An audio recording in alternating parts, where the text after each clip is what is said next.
अस्सलाम वालेकुम बच्चों, कैसे हैं आप? आई होप कि आप खैरियत से होंगे। तो आज जो हम चैप्टर पढ़ने जा रहे हैं वो है cell division, cell cycle, cell division, इसके बारे में हम आज पढ़ेंगे।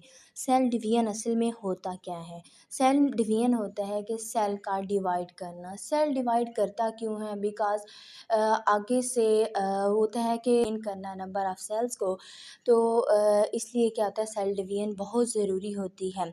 सेल होती क्या है कि सीक्वेंस ऑफ इवेंट्स होते हैं by which cell duplicates its genome, synthesis other components of cell and eventually divide into the two daughter cell.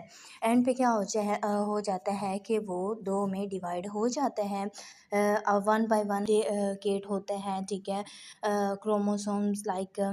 तो उसके अलावा क्या होते हैं कि अदर सेल ऑर्गेनेलीज जो होती हैं वो क्या होते हैं, डुप्लीकेट्स होती हैं और साथ में एंड पे क्या हो जाते हैं, डिवीजन हो जाती है।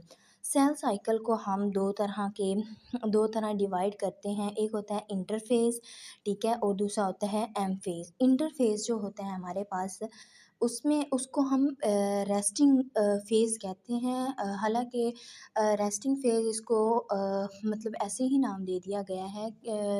अगर हम देखें तो सबसे मैक्सिमम 95% जो वो काम होता है, पूरा सेल जो प्रिपरेशन होती है सेल के अंदर, जितनी भी ऑर्गेनेलीज होती है, डुप्लीकेट होती हैं, सब कुछ वहीं पर इंटरफेस के अंदर होता है।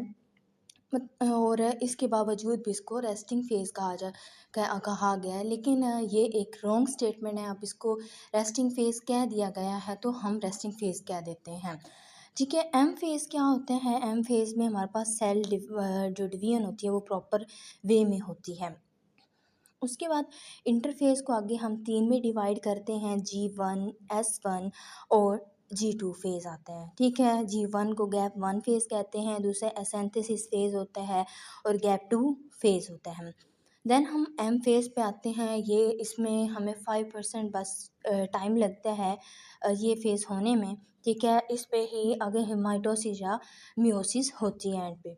इसमें आते हैं हमारे पास इसमें दो डिवीजन आती हैं, लाइक कैरियोकाइनेसिस और साइटोकाइनेसिस। कैरियोकाइनेसिस क्या होती है कि इसमें आगे फेजेस आते हैं, जिस Cairo mean nucleus, kinesis nucleus की डिवीजन होती है, न्यूक्लियस डिवाइड होता है। इसमें आगे फेजेस आती हैं, प्रोफेज, मेटाफेज, एनाफेज और टीलोफेज। जो साइटोकाइनेसिस होता है ये हमारे पास होता है साइटोप्लाज्म की डिवीजन होता है, ठीक है। इसमें साइटोप्लाज्म डिवाइड करता है और हमारा सेल टू डॉटर सेल्स में डिवाइड हो जाता है, ठीक है। ये था आज का लेक्चर। आई होप इसकी